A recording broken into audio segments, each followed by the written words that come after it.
Uy! May dumating na superhero! Si Super Ingo! Ang bayaning siraulo! Ikaw ang siraulo!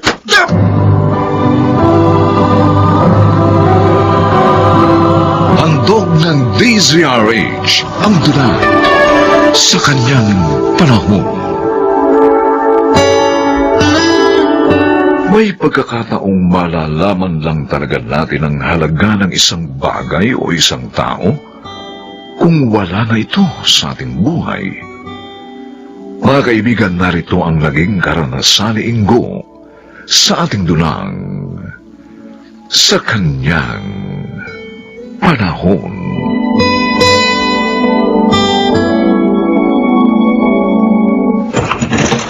Magandang gabi sa'yo, Loida. Na-estorbo ba kita? Oo naman. Sarap ng pagkakahiga ko eh. Malapit na nga ako makatulog. Ganun ba? Sige, alis na ako. Kunin mo na lang ito. Oh, ano naman ang laman nito? Kalderetang baka. Hindi ba yan ang paborito mo? Busog pa ako. E di, lagay mo na lang sa ref. Bukas mo na kainin. Masarap yan. Talaga lang ha. Sandali nga. Bubuksan ko to. Uy, ang bango ah. Mukhang masarap nga ah. Magugustuhan ito ni Morant. Sinong Morant? NBA player yon, di ba? Oo. Idol ko yun eh. Kaya yun din nga ipinangalan ko sa aso ko eh. Pambihira ka naman. Nagpakahirap ako sa pagluluto niyan. At ginawa kong espesyal tapos ipakakain mo lang sa aso. Pasalamat ka pa nga dahil sa aso ko ipakakain eh. Kesa naman ilagay ko yan sa kaning baboy. Pero kung nangihinayang ka, di ikaw na lang ako kumain yan. Sige na. Ipakain mo na yan sa aso mo.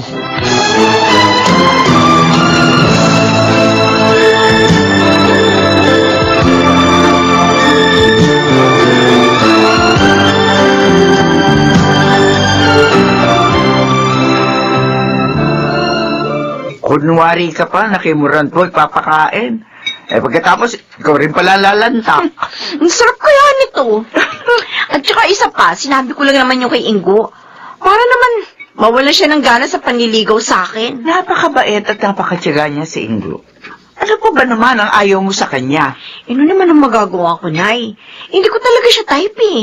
Pero alam mo anak, gusto ko siya para sa'yo. Iilan na lang ang mga lalaking katulad niya. Kayo naman pala may gusto sa kanya eh. Di sasabihin ko sa kanyang kayo na lang ang ligawan niya. Total, byuda naman kayo. Malay nyo, magustuhan din kayo ni Ingo. Ano ba kalukuhan niya pinagsasabi mo dyan? Hoy, si Inay! May gusto kay Ingo! Sira ulo! Gaga! Saan ka ba pupunta? Sasamahan kita. Kung sabihin ko kayang sa impyerno ako pupunta, ha? Kasamahan mo pa rin ba ako? Kahit pa siguro sa impyerno ka magpunta, ipaparamdam ko sa iyong nasa langit ka pa rin. Dahil akong yung magiging guardian angel. Anong guardian angel ka dyan? Mukha kang ng demonyo. Buntot at sungay na lang ang kulang sa'yo, no? Grabe ka talagang manlait. Ay naku, hindi kita nilalait. Sinasabi ko yan totoo. Hindi kita type eh. Kaya pwede ba? Tangkalan mo ako!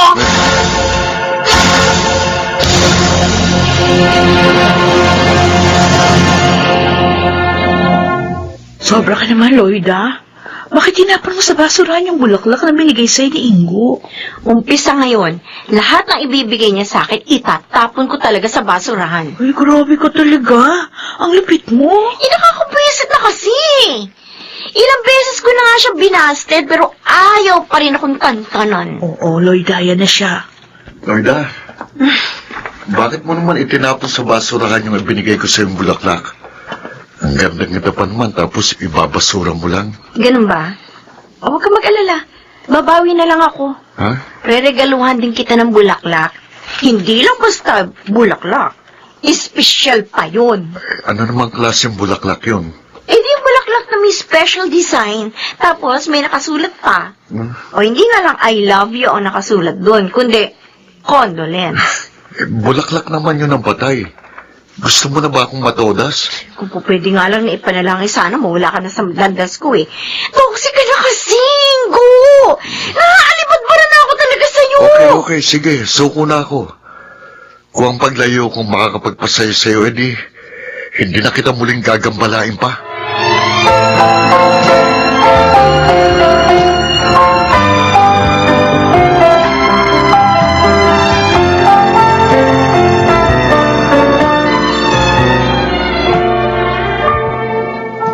Pare, napakasakit talaga ng ginawa niya. Grabe, parang dinurog niya ang puso ko. Ang kulit mo naman kasi. Sabi ko naman sa'yo, hindi lang iisa ang babae sa mundo. Huwag mo na ipagsiksikan ang sarili mo kay Lloyd. Anong magagawa ko? Siya talagang mahal ko eh. Kalimutan mo ng lintik na pagmamahal na yan. Ano naman? Tantanan mo na si Lloyd dahil nagmumukha ka lang tangang asong buntot na buntot sa kanya. Pare, sabihin mo nga sa akin, pangit ba ako? Bakit hindi ako magustuhan ni Lloyd, ha? Ba't hindi mo itanong sa salamin ng bagay na yan? Pero, ano naman kaya sasagot ng salamin sa akin? Ano ba? Eh di, of course, Ingo. Pangit ka talaga. Ha?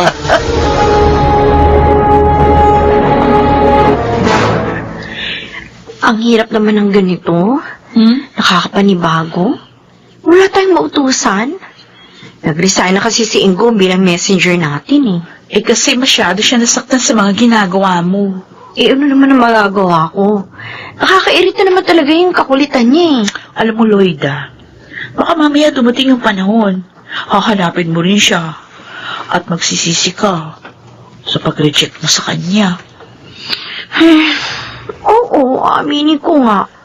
Namimiss ko siya. Uy, Naninibago kasi ako eh.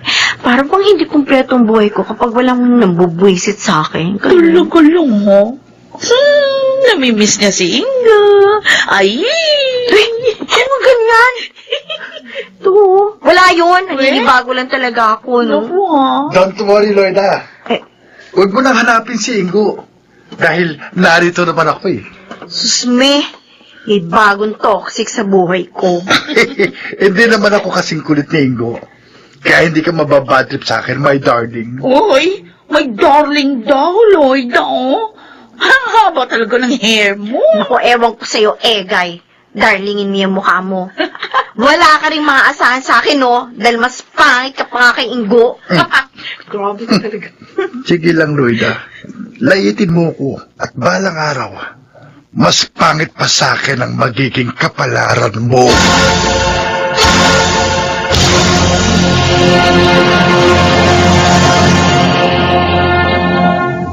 Mukhang malalim ang iniisip mo, anak ha. May problema ba? Wala po, Nay. Namimiss ko lang po si Ingo. Talaga? Nangangahulugan lang sigurong mahal mo na rin siya. Di naman po siguro. Naninibago lang po ako. Anak, babae rin ako. At ganyan-ganyan din ang ginawa sa akin ng tatay mo nung nililigawan pa niya ako. Halos araw-araw din siya kung magparamdam sa akin. Pero hindi ko siya pinapansin. Tapos, bigla na lamang siya naglahong parang bula. Hinanap-hanap ko siya. At doon ko napagtanto, mahal ko pala siya. Ano pong gusto niyong puntuhin? Mahal ko na rin po ba si Ingo? Aba, hindi ko alam. Dahil ikaw lang ang makababatid niyan.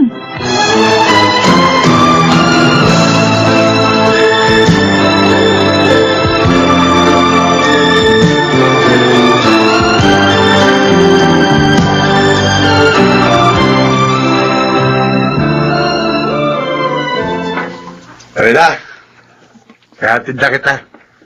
Di na bale, Egay. Makakauwi naman ako mag-isa eh. Sige na. Hatid ka lang naman eh. Hindi ka ba marunong umintindi? Ang sabi ko, gusto ko umuwi mag-isa. Kaya ko naman eh. Ayaw ko kasi may kasama asungot. Ganun. Asungot pala ako, ha? Ha? Aray ko, bitiwan mo nga! Dapat tinuturuan ng leksyon. Ha? Bitiwan mo ako! Bitiwan mo siya! Uy! May dumating na superhero. Si Super Ingo, ang bayaning siraulo. Ikaw ang siraulo! Walang yaka. Eto, sa balisong. Hindi ka ubra dito. Papatayin kita, Ingo! Oh, Diyos ko! May hawak na balisong si Egay! Bagay sa'yo! Mamamatay ka, Ingo!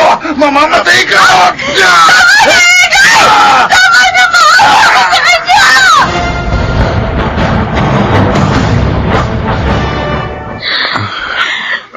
Ang buong akala ko talaga, tuluyan ka na mapapahamak. Bakit naman kasi pinatulan mo pa si Egay? Lloyda, mahal kita. Kahit buhay ko, itataya ko para sa'yo. Sorry, Ingo. Patawarin mo ako. Nalagay sa peligro ang buhay mo lang dahil sa akin. Huwag kang humingi ng tawad dahil wala kang kasalanan. Ginawa ko lang kung anong nararapat. Hindi maganda ang naging pagtrato ko sa'yo. Kaya may kasalanan pa rin ako. At sa kabila na nagawa mo pang itaya ang buhay mo dahil sa akin. Dahil mahal kita, Lloyda. Mahal na mahal kita. Ingo, magpagaling ka ha. Dahil umpisa ngayon, mamahalin na rin kita. Promise. Talaga? Oo. Maraming salamat, Lloyda. At patutunayan ko sa iyo nga, hindi ka magsisisi sa iyong desisyon.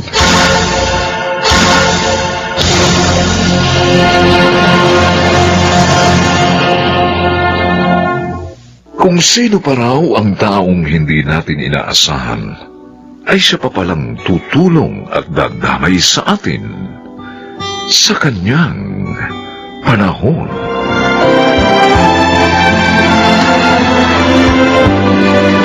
Mga nagsiganap, Chiquit del Carmen Amor, Phil Cruz, Rosana Villegas, Susan Robles, Lionel Benamin, at Maynard Landicho Jr. Special Sound Effects Jerry Mutia.